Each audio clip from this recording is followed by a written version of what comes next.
이어서 삼투현상, 물의 수동성 또는 물의 확산 이렇게 얘기하는데, 지금 이 반투막 또는 선택적 투과성막이라고 하는데, 용질은 통과시키지 못하고 물은 통과시킬 수 있는 막을 반투막 또는 선택적 투과성막이라고 하는데, 만약에 용질이 이동할 수 있다면 용질이 오른쪽에서 왼쪽으로 이동을 하겠죠. 그런데 용질이 이동하지 못하는데 물은 이동할 수 있다. 그러면 왼쪽에서 오른쪽으로. 그래서 왼쪽의 수위가 낮아지고 오른쪽의 수위가 높아져서 대기압을 무시한다면 그 농도가 똑같아질 때까지 이동을 하겠죠.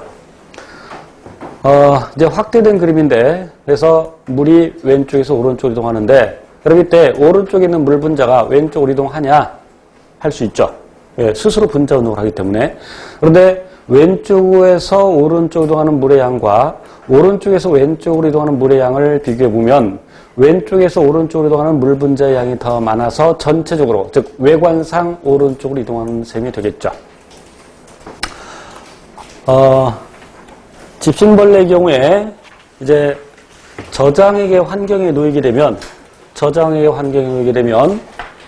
저장액이라는 것은 그 세포의 삼투압보다 더 낮은 삼투압을 갖는 용액을 저장액이라고 하는데, 쉽게 말하면 이 세포보다 더 낮은 농도의 용액. 그러면 이제 물이 물이 삼투에 의해서 안으로 들어가겠죠. 그럼 이 녀석은 자신이 유지해야 되는 것보다 농도가 낮아지는데, 그럼 이 농도가 낮아진다고 해서 바깥쪽보다 농도가 더 낮아지지는 않는다. 여전히 농도가 낮아졌지만 바깥쪽보다는 더 높다. 그래서 이 녀석이 물을 내보내려고 할 때 그냥 내보내지 못하고, 수축포는 일종의 액포인데 그 수축포에다가 물을 집어넣습니다. 수축포에다가 물을 집어넣을 때도 삼투. 그래서 수축포의 그 활동에 의해서 물을 밖으로 내보내면서 이때 노폐물도 밖으로 내보낼 수 있죠. 그래서 집신벌레와 같은 원생 동물에서 수축포가 삼투압을 조절하며 노폐물을 배출할 수 있는 것이죠. 삼투 현상이 일어날 때 그 농도에 따라서 약간 현상이 다르게 일어나는데, 등장액은 농도가 같은 용액이라고 생각하시면 돼요. 그러면 농도가 같다라고 할 때 동물세포 들어오는 물 분자의 수와 나가는 물 분자의 수가 같다. 그래서 외관상 변화가 없다. 지금 동물세포를 먼저 봅니다. 적혈구를 예를 들어서. 그럼 저장의 환경이 있으면 실은 이 그림이 더 깔끔해지려면 화살표가 안에서 밖으로 나가는 것도 있어야 되는데, 그럼 밖으로 나가는 것보다는 들어오는 게 더 많다. 그래서 외관상 물이 들어온다. 물이 계속 들어오게 되면 이 세포에 커지면서 결국 터지게 된다. 그래서 적혈구 터지는 것을 용혈이라고 하죠. 고장의 환경이 있을 때는 물이 밖으로 빠져나가는 것도 있고 들어오는 것도 있는데 빠져나가는 게 더 많다. 그래서 세포가 쪼그라든다. 위축된다.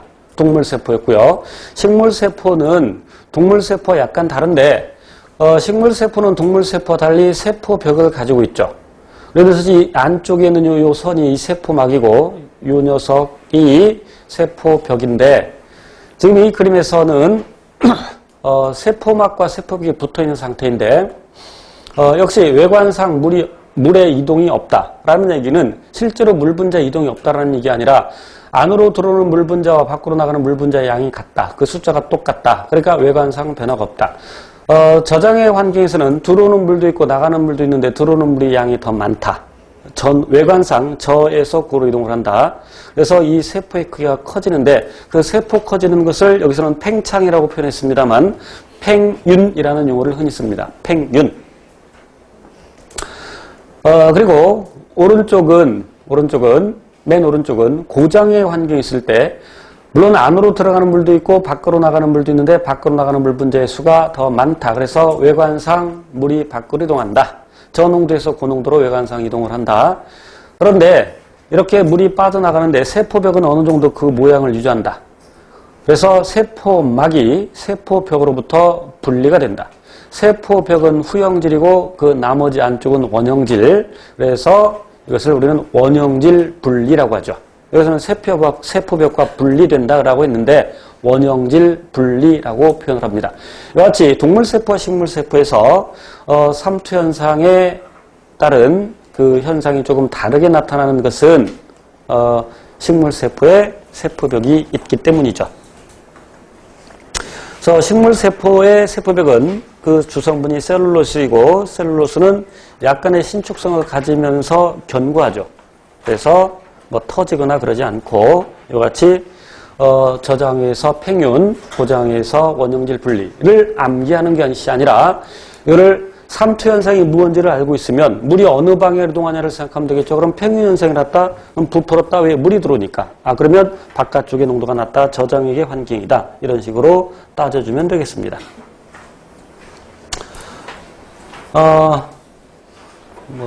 이 그림 제목은 잘못 붙었는데 무시하시고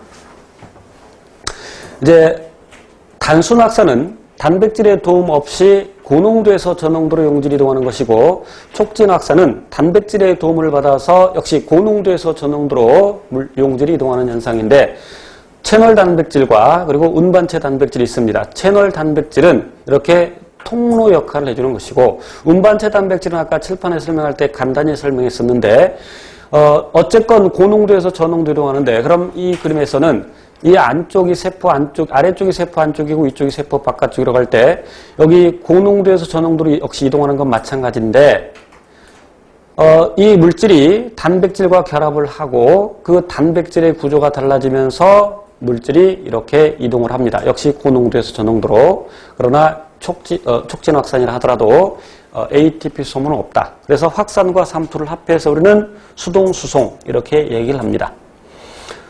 아까 막의 변형에 의해서 세포 내 섭취 그리고 세포의 배출이 일어날 때 ATP가 소모되지만 그것은 능동수송이라고 하지는 않습니다.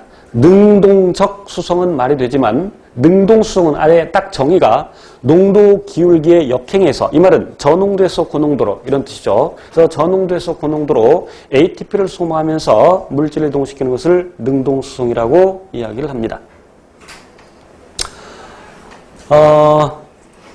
이제 확산이 일어날 때, 칠판 볼게요. 확산이 일어날 때, 그 확산 속도를 생각해 보면, 온도가 증가하면 분자 운동 에너지가 증가하기 때문에 확산 속도가 증가한다라고 했고, 이제 농도 차를 가지고서 따지면, 다시 세로축은, 그래서 가로축은 농도 차이, 그리고 세로축은 확산 속도의 그래프를 그릴 때, 단순 확산의 경우에는 농도차가 증가하면 증가할수록 확산 속도는 점점 증가합니다.